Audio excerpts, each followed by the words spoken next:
Buonasera da Sicilia 24, i titoli dei principali argomenti. Rischio frenata per l'assegnazione dello stabilimento Bluetech alla Pelligra Italia. Shara Holding, una delle concorrenti, ha notificato avviso di ricorso alle parti e chiede di conoscere gli atti. Schiacciato da una palma da Citrezza, familiari condannati a pagare spese legali per 40.000 euro. Il figlio Daniele, mio papà, ucciso 2 volte. Invasi vuoti e città a secco per l'associazione dei consorzi di bacino. La situazione idrica in Sicilia è drammatica. Un nuovo guasto alla conduttura lascia senza acqua Caltanissetta. Trapani, tutti in piazza contro il deposito di scorie radioattive. Rimasti in lizza per il progetto di smaltimento solo i 2 siti della provincia. Maria diventa cittadina onoraria di Lampedusa. La bimba ivoriana, prima nata sull'isola dopo 51 anni, fu salvata da un naufragio. Sta bene ed è salvo Haney, il cane massacrato a picconate a Palermo e gettato in un cassonetto dei rifiuti. Dopo le cure cerca una famiglia che lo adotti. Calcio, Palermo in ritiro dopo la sconfitta alla Spezia. Il Catania prepara i play-off e si affida all'attaccante Pietro Cianci, nominato miglior giocatore di aprile.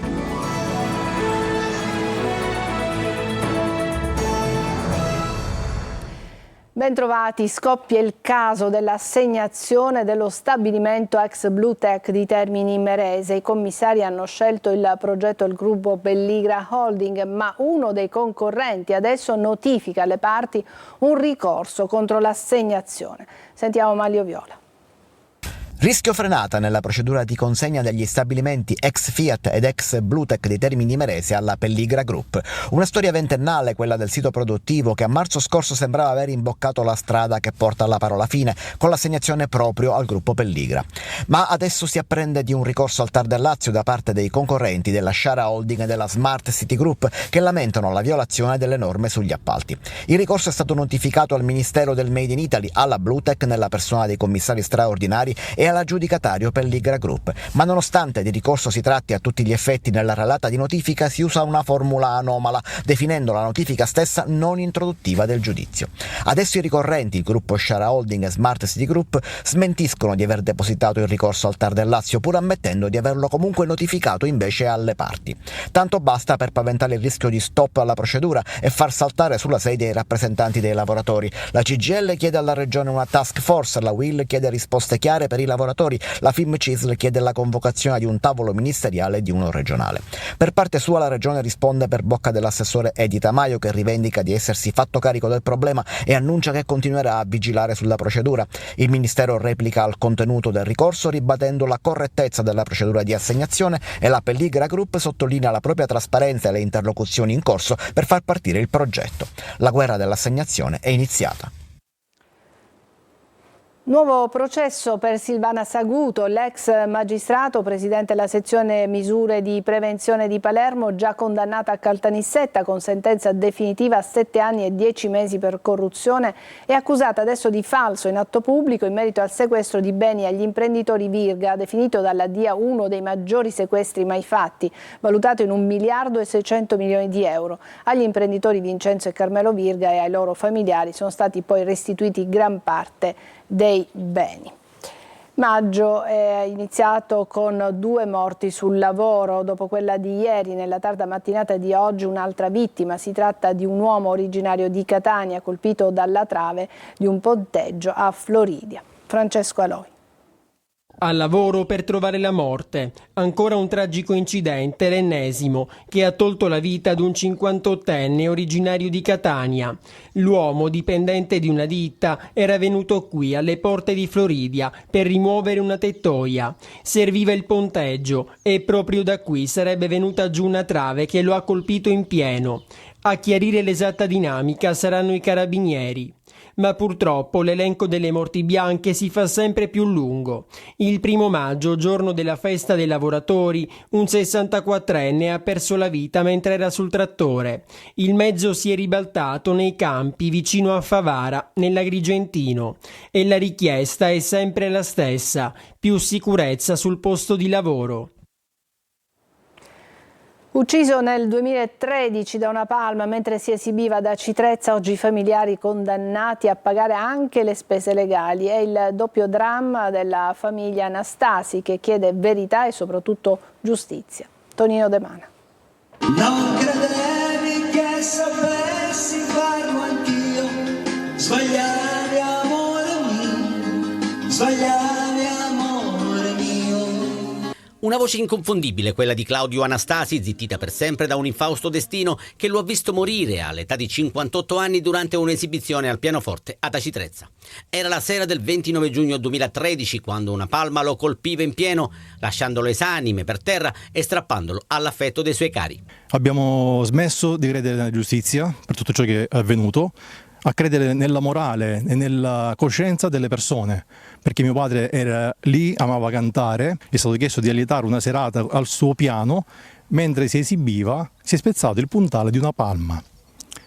Lo ha colpito in testa e l'ha ucciso sul colpo. Una morte assurda che forse si poteva evitare, ma che a distanza di 11 anni lascia dolorosi strascichi giudiziari. L'inchiesta aperta dalla Procura di Catania per omicidio colposo si è chiusa con l'archiviazione, ma i figli della vittima, Daniele ed Adriano, non si sono dati per vinti, facendo causa al comune di Cicastello. Al termine di un controverso iter giudiziario arriva anche la beffa, ovvero la condanna al pagamento delle spese legali, 40.000 euro. A detta del perito, il comune, pensi un po', non si sarebbe potuto accorgere della malattia della palma. Paradossalmente ci vengono aggiunte le spese d'appello alla condanna di prima sentenza. Quindi oggi sono 40.000 euro che praticamente non saprei nemmeno dove andarli a reperire. Daniele non si separa mai dal CD con le canzoni del papà, lo ascolta nei momenti più tristi, forse in quelle note riesce a trovare la forza ed il coraggio di andare avanti alla ricerca della verità e soprattutto della giustizia. La situazione idrica in Sicilia è drammatica, lo denuncia l'Associazione dei Consorzi di Bacino. Gli invasi sono quasi vuoti e la rete idrica necessita di continua manutenzione. Caltanissetta è di nuovo a secco per un altro guasto ad una condotta. Sindaci e agricoltori si rivolgono ai prefetti dell'isola. Emanuela Corsi. La situazione idrica della Sicilia è drammatica. È l'allarme lanciato dall'ANBI, Associazione dei Consorzi di Bacino. Nonostante una timida ripresa, poco più di 13 milioni di metri cubi in un mese, negli invasi siciliani mancano complessivamente circa 670 milioni di metri cubi d'acqua, il 68%.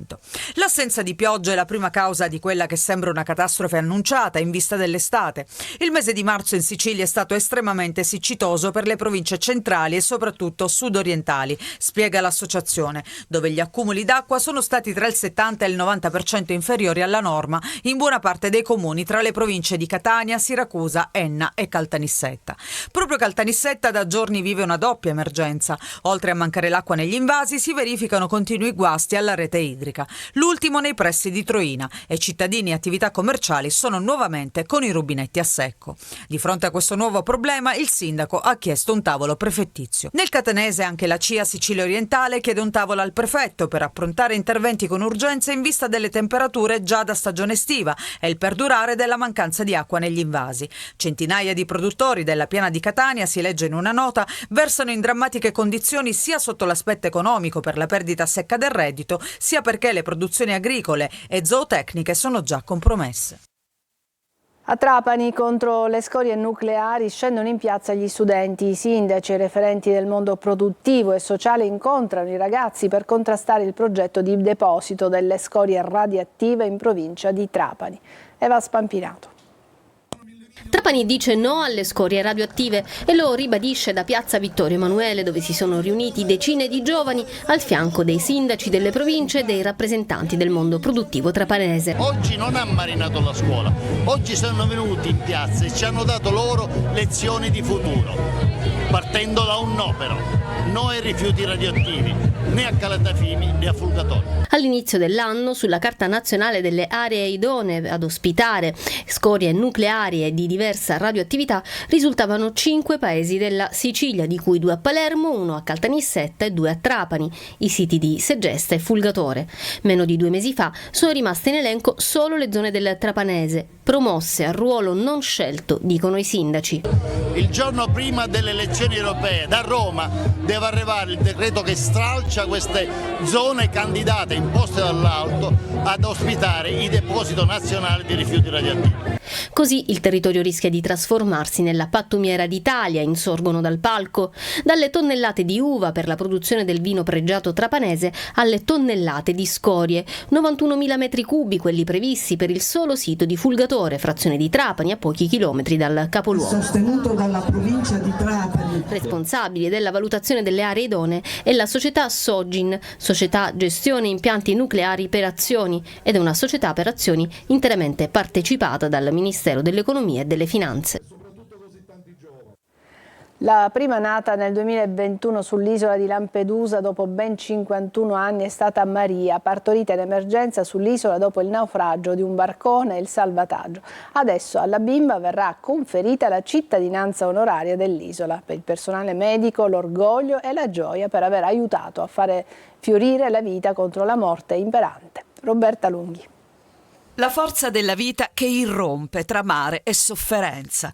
Era arrivato carico di questo simbolo il primo vagito della piccola Maria alle 23:40 del 31 luglio 2021 sull'isola di Lampedusa, la prima nata dopo 51 anni e che sabato riceverà per iniziativa del Consiglio Comunale dell'isola la cittadinanza onoraria. Dopo il salvataggio, lo sbarco a Lampedusa, il trasferimento in ambulanza al poliambulatorio di Contrada Grecale, la sua mamma Rita della Costa d'Avorio rischiava il parto prematuro, che poi è avvenuto. Tra lacrime e sorrisi, dietro le mascherine, Maria, così in nome dell'infermiera che l'ha assistita, è venuta al mondo e oggi è palpabile la gioia e l'orgoglio del personale medico e paramedico del punto territoriale di emergenza di Lampedusa. L'attribuzione della cittadinanza onoraria a Maria è un motivo di orgoglio per la nostra ASP, perché l'assistenza e la nascita della piccola è avvenuta il 31 luglio 2021, è avvenuta all'interno delle strutture dell'ASP, del PTE di Lampedusa.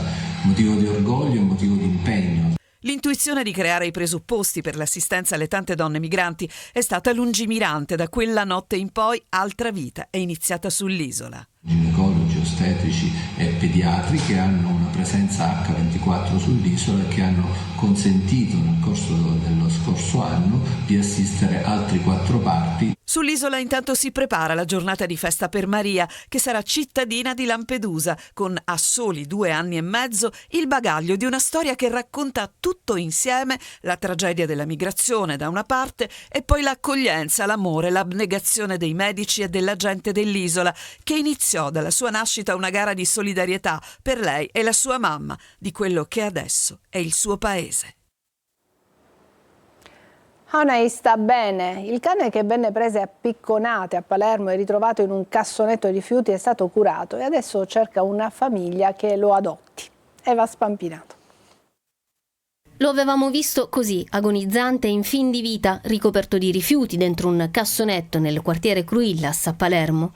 I suoi flebili lamenti lo hanno salvato. Pochi minuti e non ci sarebbe stato più nulla da fare. E invece la sorte e l'intervento di 2 donne, mamma e figlia, sono stati la sua fortuna. Adesso Hanai sta bene e ha una nuova casa, lo vedete.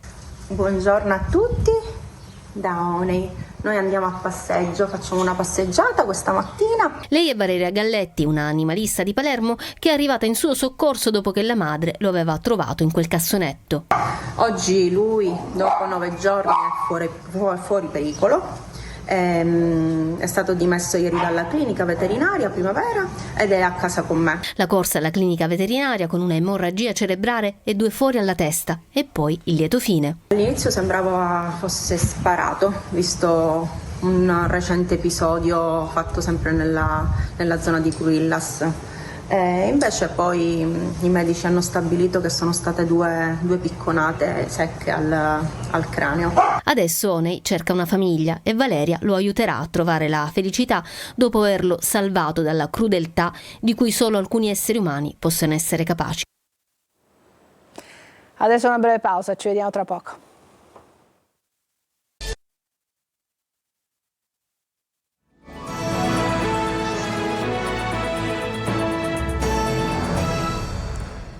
Si avvicinano le elezioni europee, i giochi ormai sono fatti, 10 le liste che sono state presentate, accertamenti in corso per altre 4, 3 le donne capolista, senza casa sono invece i candidati di Cuffaro. Maglio Viola. 10 liste e 80 candidati, giochi fatti in vista delle elezioni europee dell'8 e 9 giugno prossimi. Alle 20 di ieri è scaduto il termine per la presentazione delle candidature. Bisognerà attendere il pronunciamento della Commissione elettorale però per sapere se la lista Pace, Terra e Dignità di Michele Santoro, la 10ª, verrà ammessa. Il deposito è avvenuto, ma ora occorre la verifica delle firme a supporto delle liste presentate. Circa 100.000 in Italia, oltre 17.000 in Sicilia, di cui oltre 13.000 con annesso certificato elettorale. Ci sono poi altre 4 liste che sono state presentate ma il cui deposito è stato accettato con riserva di verifica. Si tratta di Forza Nuova, Alternativa Popolare, del Partito Animalista Italexit e di Democrazia Sovrana e Popolare. Anche per questi bisognerà attendere gli accertamenti della Commissione presso la Corte d'Appello e attualmente queste 4 liste non sono inserite nell'elenco. 9 le liste certe, ovvero quelle dei partiti tradizionali ai quali si aggiungono Azione, Stati Uniti d'Europa e Alleanze Verdi di Sinistra. Non ci saranno i candidati della Democrazia Cristiana di Toto Cuffaro. Dopo ben 2 rifiuti, la lista Stati Uniti d'Europa, nata dall'accordo Italia Viva più Europa e PSI, si è chiusa senza rappresentanza DC. A sorpresa nella Lega invece il capolista è Annalisa Tardino e non il generale Roberto Vannacci che è al numero 2. Sfida a distanza fra 3 donne capolista poi, la premier Giorgia Meloni per Fratelli d'Italia, la segretaria Ellis Klein del PD, Rita Bernardini per Stati Uniti d'Europa. Resta da capire infine dove andranno i voti di Cuffaro, che non sono pochi e attualmente sono orfani di un candidato. Assunzioni in arrivo al Comune di Catania. Si tratta di 311 dipendenti, 277 a tempo indeterminato e 44 a tempo delimitato. Potenzieranno i servizi offerti alla cittadinanza, alle imprese e al territorio. Già decise inoltre le assunzioni di 100 nuovi vigili urbani e 12 funzionari. Prossimamente poi saranno indetti i concorsi per l'assunzione di altri vigili, ancora istruttori tecnici e contabili. E a Catania per lavori di manutenzione e messa in sicurezza entrambe le carreggiate della galleria di Viale Mediterraneo rimarranno chiuse dalle 22 alle 6 per 5 giorni, dal 6 al 10 maggio. Per accedere al raccordo autostradale in quelle fasce orarie si potrà utilizzare lo svincolo di via Colle del Pino, strada di prolungamento di via Nuova Lucello. Fiamme nel piazzale dell'impresa Trasporti e Logistica SRL. I vigili del fuoco sono intervenuti in via Lanza di Scalea per domare un incendio che ha distrutto 2 tir parcheggiati e danneggiato un terzo mezzo pesante. Non si esclude alcuna ipotesi, neanche quella dell'incendio doloso. E adesso una breve pausa, poi parleremo di calcio, parleremo del Palermo, ma anche di come si sta preparando il Catania ai play-off.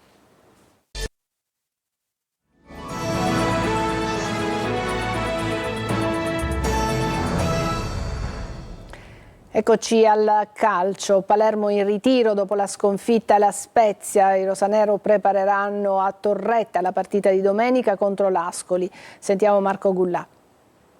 Stop, tutti in ritiro. È ormai crisi, il Palermo è in caduta libera e quindi la società ha deciso tutti a Torretta in vista della prossima partita di campionato che sarà al Barbera domenica contro l'Ascoli. La sconfitta sul campo dello Spezia nel giorno del 1 maggio e soprattutto la prestazione imbarazzante del Palermo hanno indotto la dirigenza a correre ai ripari. Occorre riflettere, guardarsi negli occhi e lavorare insieme per uscire dal tunnel di crisi. Oggi seduta defaticante per i calciatori che hanno disputato il match contro i Liguri, mentre il resto del gruppo ha svolto un'attivazione rondo su lavoro atletico e una partita in famiglia con la formazione Under 17. Poi la comunicazione che un po' era nell'aria, si va tutti in ritiro, una decisione figlia anche degli ultimi risultati. C'è qualcosa che non va, i siciliani nelle ultime 11 partite hanno vinto una sola volta e per lo più contro il Lecco, ormai retrocesso. Bastano questi numeri per decretarne lo stato di crisi. La classifica inizia a diventare anche preoccupante, la Sampdoria è 7ª ed è distante solamente 3 punti dal Palermo. I rosanero devono quindi necessariamente vincere contro l'Ascoli per blindare la 6ª posizione e il ritiro arriva proprio per questo. Il Catania, che si allena in vista dei play-off per gli spareggi promozione, potrà contare su uno dei giocatori più in forma del momento in tutta la serie, l'attaccante Pietro Cianci, nominato miglior giocatore del mese di aprile. Marco Carli. Il Catania, in vista dei playoff che scatteranno il 14 maggio, riparte dal giocatore più in forma del momento. Un attaccante che segna è una garanzia e Pietro Cianci lo fa.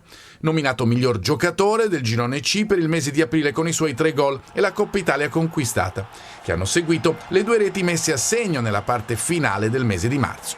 Cianci è stato premiato dai follower dei canali social della Lega Pro e favorito dall'attacco a 2 punte, che indubbiamente agevola i protagonisti del reparto offensivo a lavorare più a stretto contatto e ad essere sostenuti dal compagno. Se anche Di Carmine, che resta il miglior marcatore stagionale del Catania con 10 reti, di cui 2 in Coppa Italia, riuscirà a trarre lo stesso giovamento, i rossazzurri si presenteranno con più frecce al proprio arco ai playoff, a cui gli etnei, lo ricordiamo, accederanno dalla prima fase nazionale, per intenderci gli ottavi di finale con gare di andata e ritorno. Anche perché, visto che il recupero di Peralta per gli spareggi resta difficilissimo, aver trovato un giocatore utile al raccordo fra centrocampo e attacco come Cicerelli, fra i migliori del periodo, dà a Zeoli scelte in più, come la posizione di Quain in difesa. L'ex Fiorenzuola col Benevento ha disputato una gran partita. Alternative come alcuni giocatori, Sturaro su tutti, per cui il lavoro dei prossimi giorni potrà regalare un numero maggiore di minuti potenziali in campo. Poi bisognerà aggiungere coesione e mentalità. I giorni che separano dal prossimo impegno agonistico potranno servire anche a questo. Ci fermiamo qui, è tutto per questa edizione di Sicilia 24. Grazie per averci seguito, buona serata.